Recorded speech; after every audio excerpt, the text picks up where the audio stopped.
From the stars in the sky to those stolen, all loved by the Queen of Deep Scars, give thanks to the loving, brave heart of Asteria, the Mother of Stars. Asteria Butterfly, the Mother of Stars, the second Star Queen. Born Zamarano 26, 169 AM. Died Thurk 73, 209 AM. Reigned 190 AM to 209 AM. Married to Orion Firefly. Children Etheria Butterfly. Asteria Butterfly was born on Zamarano 26, 169 AM to Queen Etheria the Wise and King Yellow Butterfly. She had her father's orange hair and pink eyes, and bore pink 5-pointed stars on her cheeks. As a Star Queen, she was fated to have a great impact on her kingdom from birth. Asteria already exhibited a caring and approachable nature as a child, as she loved to mother her dolls and always helped other nobles' children if they were sad or injured. The princess was loved by her grandmother Phoebe, and they talked about the stars at length together and danced in the castle gardens together at twilight. Asteria's caring nature soon led her to become friends with Orion Firefly, heir to House Firefly, and they became closer than anything throughout their lives. Asteria soon began to complain of varying levels of discomfort in her neck regions that would sometimes get to the point of her being immobile from pain. The doctors were told she was diagnosed with vaginal dolore, which we now know is an extremely rare genetic condition. Her discomfort would stay, and it would eventually get worse over time, but how quick this would be is unknown. Asteria was still determined to become a mother, even if it would cause her pain, and was still as friendly and positive as ever. She also liked to attend official meetings when possible, and was great at negotiations even as a child. Asteria liked her nickname from her parents of Aster, and said that they'd be nicknamed Turner and Lowe if she called them by name.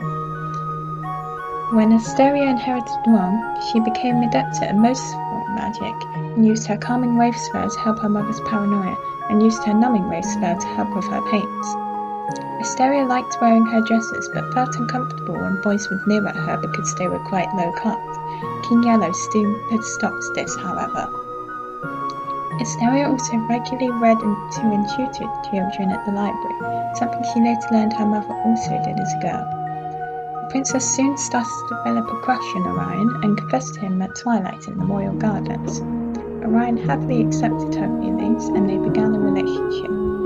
Asteria was surprised when she learned not only were Queen Etheria and King Yellow happy for her and Orion, Etheria had been expecting them to develop magic feelings for her. Asteria jokingly accused her mother of using a mind-reading spell, but Etheria said to her, "Mother's intuition is infallible, Aster."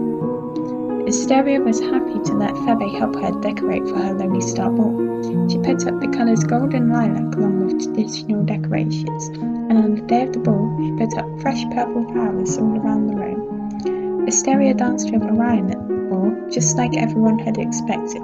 Everyone smiled with the princess, who was the picture of happiness all night. Queen Etheria and King Yellow looked on fondly beside Lyra and Mensa Firefly. The queen was so happy with them that she gave Asteria and Orion's relationship her official blessing in front of every noble, and Asteria was spun around by Orion happily as they laughed through joyful tears. The next year, Orion and Asteria married at Asteria's request, and the wedding, though sudden, was very well planned and pretty. Next year, defying all convention, Asteria became pregnant and gave birth to her lone child and heir, Etheria Butterfly, on Thurk 75, 189 AM. She was a girl with Eternia's lilac hair, purple eyes from her father, and she wore purple fleur-de-lis on her cheeks. Asteria had a very traumatic birth and was informed that this would be her last child after a surgery had to be performed on her to save her life. Asteria simply said that she was happy with just Etheria and Orion being around her for now. Asteria then gained the crown and held Etheria in her coronation portrait, proudly defying convention.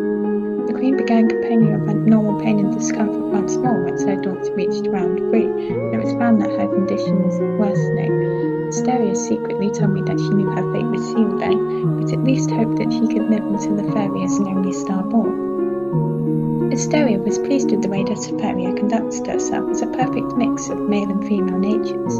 One night, 100 children disappeared from Mewni overnight, including Princess Etheria. The whole royal family was distraught, and the night after, Asteria told her mother to act as regent till she returned from a journey. Asteria was going to find her daughter and the other children. The children had been kidnapped by a monster using magic.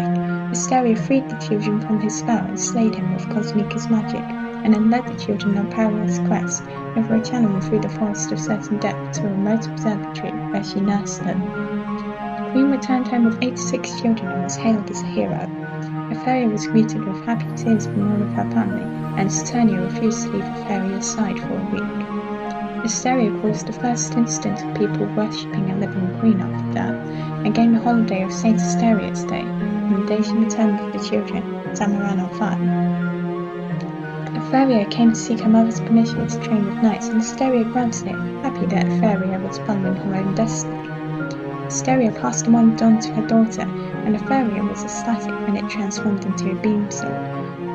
Asteria was happy that her daughter was pleased with the wand's form. Etheria gained a knighthood at 16 and was knighted by her own mother. The queen and princess hugged happily after she was formally sworn in. Asteria was known to playfully tease Etheria about her relationship with Germain, and laughed happily at the princess's flustered reactions.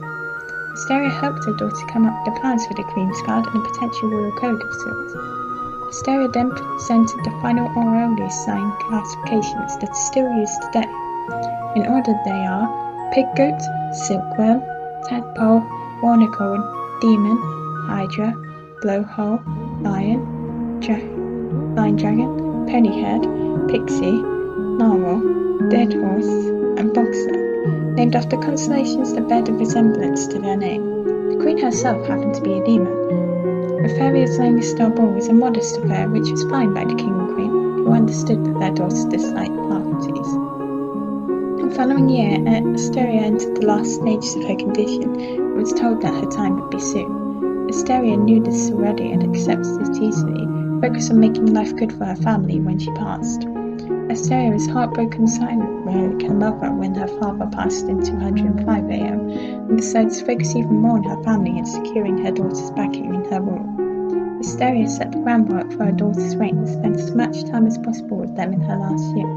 She regularly called them to her bedside after she became bedridden, and they still had every meal together. To the grievance of myself, the butterfly family, and the whole kingdom, Asteria passed away from her condition on Ferk 73, 209 AM. She was just 30 years old, the youngest of any queen of Mewni to ever die, and the whole kingdom mourned for her, the Mother of Stars, for several years after her passing.